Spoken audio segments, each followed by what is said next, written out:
Iowa State at Colorado, conference tournaments. Marco, who do you like and why? Well, RJ, I'm going to go with Colorado in this game. And this is a situation where we're going to go and look at the two meetings during the regular season, dissect those games to set up what we're doing in the tiebreak. I hit it. They split during the regular season.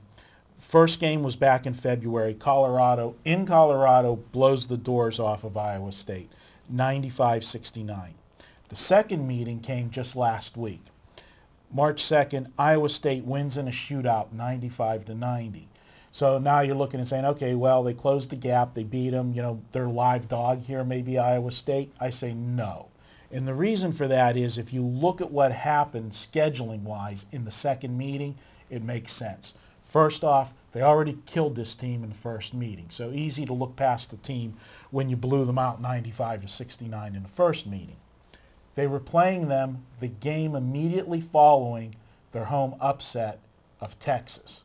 So you upset Texas, now you go on the road, play Iowa State at Iowa State in your last road game of the season.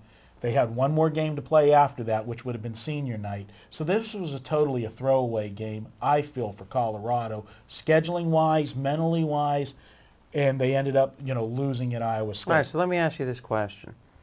Is really what I hear you saying quite elaborately, perhaps too much, is you're saying Colorado, it was a misleading loss against Iowa State.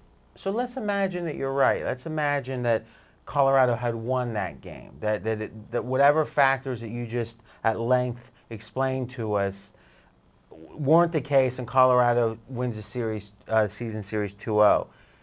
Would you look at this game the same? Is it the fact that Colorado is the better team?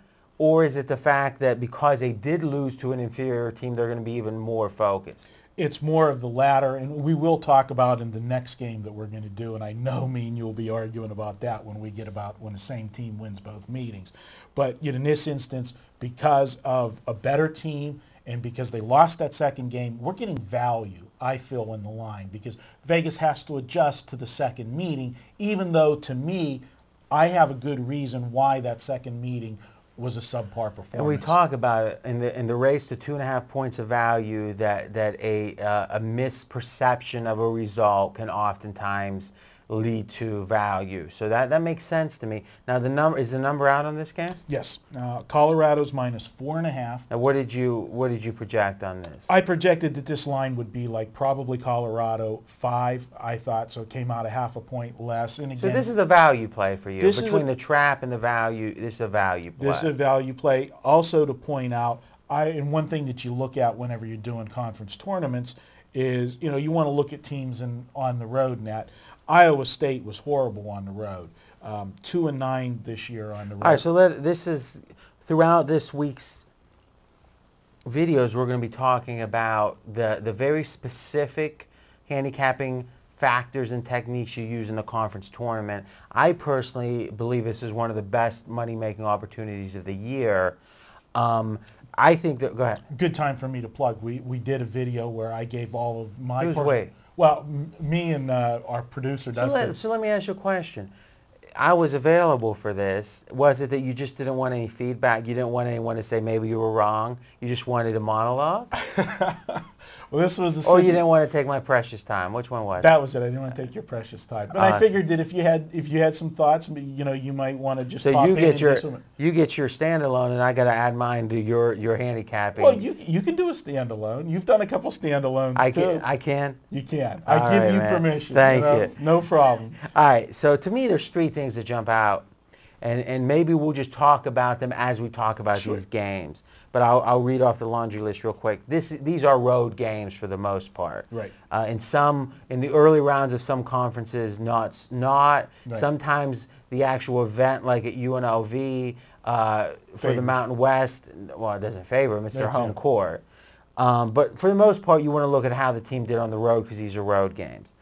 Number two is motivation, I think, plays a key role. If a team isn't on the bubble and doesn't feel like it can get a 1 or 2 seed, a seed that matters to them, oftentimes you'll see a team really put up some stinkers. I think you really see some stinkers based on motivation which makes me less inclined. Anytime motivation's an issue, I don't want to play teasers. I don't play teasers in basketball anyway. Right. But I especially think since motivation is so questionable, you stay away from teasers in the conference tournament. But to me, the bubble teams, like I look at the Big East, and I did a blog on this, and Seton Hall was the 12th team. They're saying 11's getting in, Seton Hall isn't. Now, actually, that game went today. I'm not. How did it turn out? Well, actually, it turned out rather well. Rutgers beat Seton Hall, and I had Rutgers as a you premium did? play today. Okay, so the theory was entering that game that Seton Hall was going to be motivated because they had to win and be extra impressive to get in.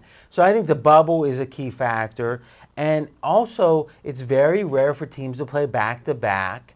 And in like the Big East, these early round teams that don't have the bye or double bye have to play 5 straight days to actually win it.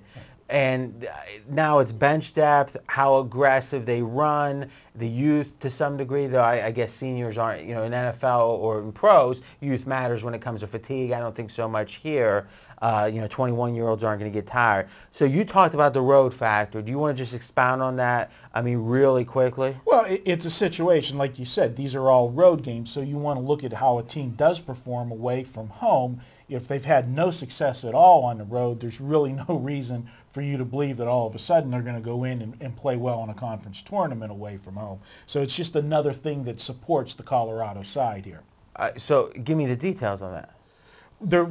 Iowa State's 2-9 on the road. And what's Colorado? Colorado, not a winning team. I don't have it in front of me either, but they were better than Iowa State and had a couple decent games on the road this year. Raised to 2.5 points of value. We've got misperception in your mind about the Iowa State win against Colorado.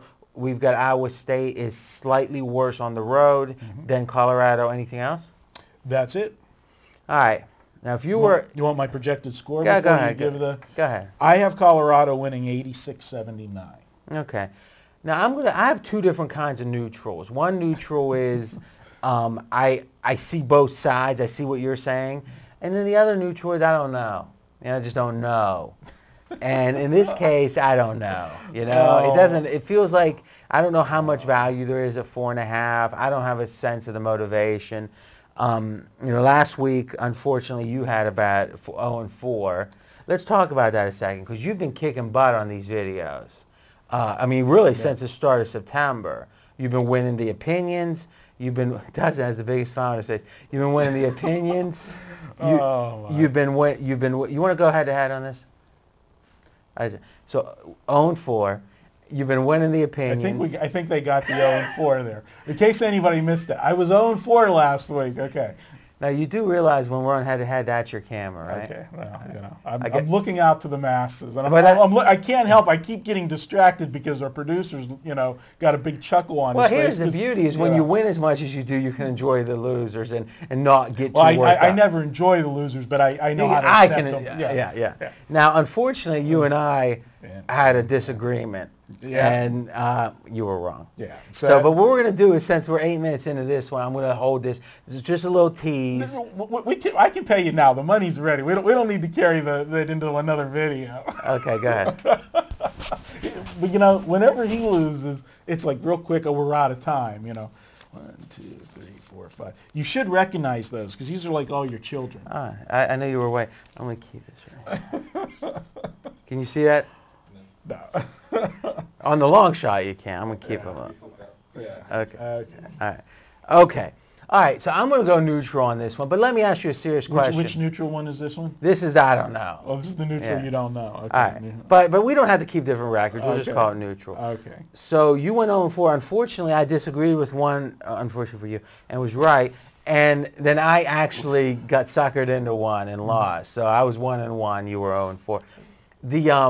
You're in a no-lose situation. Whenever you agree with me, you were right, and when you disagree, But you no, got sucker. I have a lot. When I agree with you and you lose, we both lose. Yeah. But whenever you agree with me and I lose, I suckered you in. All joking aside, you're over 60% on your 3 stars in basketball this year. You've been kicking butt on the videos. Does an 0-4, clearly you've lost the money you put down. Yeah. Does it cause you the slightest pause? At what point in a losing streak do you start to say, hey, maybe I need to, maybe I need to go out and get drunk or just change my luck a little bit? For me, honestly, RJ, a losing day, I take them like they don't even happen. For me personally, because it's a business. It's like you open your doors and it's a slow So you've got day. a longer term horizon. Right. Clearly, but if you I feel worse for my clients because I know that unfortunately, the majority of the people that bet don't always bet the way they're that's supposed fine. to. But this is a subject we talk about in the forums all the time. Fine. I'm talking about from a hand. Because really the disagreement we've been having, really with only a handful of people, is that streaks don't matter. And my point is, if you weren't a human being and you were a computer, it wouldn't. But as a human being, at what point does a losing streak start to get you rattled? When I'm rattled is if I'm approaching a week long. If it's been About a a whole week. Yeah. Because anything else to me is just short-term randomness, winning or losing. All right. Well, we want to be honest. All right. Any closing thoughts? Just go Buffaloes for Wednesday. All right. Now it's your turn to continue the conversation in the comment section with Marco and me. And next up, we're going to be breaking down another conference tournament game. We've got San Jose State versus Hawaii. Marco likes this because it's not a marquee game. We'll be right back.